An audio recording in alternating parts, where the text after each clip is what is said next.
Hello, Assalamualaikum semua. Okey, inilah resepi dodol kukus kita ya. Ikuti hingga akhir. Sangat lembut ya.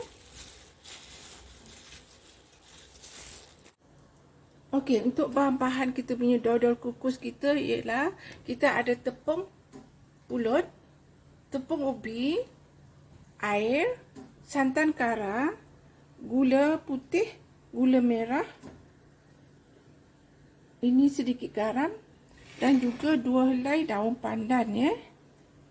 Okey, pertama sekali kita nak masakkan ya bahan-bahan ni. Air yang kita dah sediakan, masak hingga mendidih ya. Gula putih, gula merah,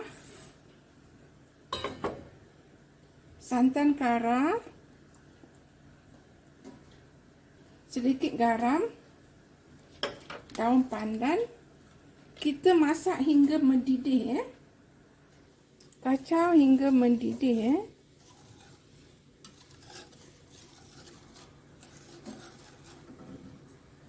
Okey, dah mendidih begini, tutup api. Kemudian kita sejukkan sebentar ya. Jangan masukkan tepung dulu.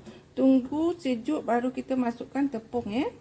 Biar disejukkan lebih kurang dalam 30 minit. Okey, bila dah sejuk, kita tuangkan dalam mangkuk besar macam ni ya.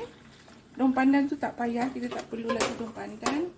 Kita dah dapat aroma daun pandan tu kan. So, ambil air gula saja ya. Okey, sekarang kita nak masukkan tepung ubi, tepung pulut dan juga minyak. Okey, sekarang kita masukkan minyak dulu. Minyak kelapa ataupun minyak jagung.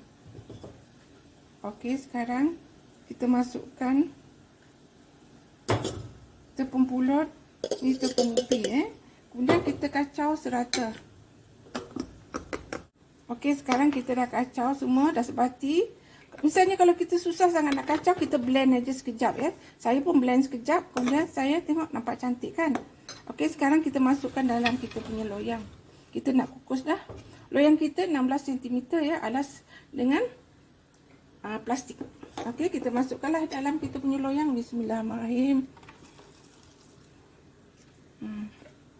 Dia muat je ya. Kukuslah lebih kurang 60 minit ya. Letak aluminium foil ke atas supaya tak ada air menitik ya. Okey, sekarang ready untuk masuk kukus. Setelah kita masak, kita nak tengok. Bismillahirrahmanirrahim. Wah, cantiknya kita punya dodol. So, tunggu dia sejuk dulu ya. Dalam 2 ke 3 jam baru boleh kita keluarkan. Okey, sekarang dia dah sejuk. Kita bolehlah potong ataupun kita, sebab yang ni saya nak ada order dari orang ya. So, saya potonglah siap-siap dalam loyang begini ya. Macam tu. Bismillahirrahmanirrahim. Senang aja potong dia.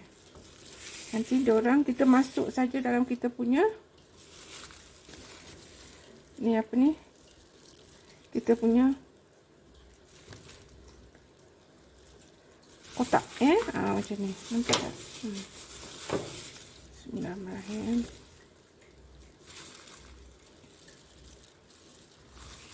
Mudah aja nak potong dia.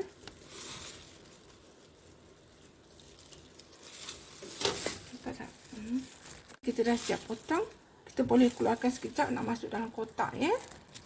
Okey, kita nak keluarkan dulu, nak tengok dia punya struktur dia ya. Bismillahirrahmanirrahim. Senang je nak keluar. Macam tu.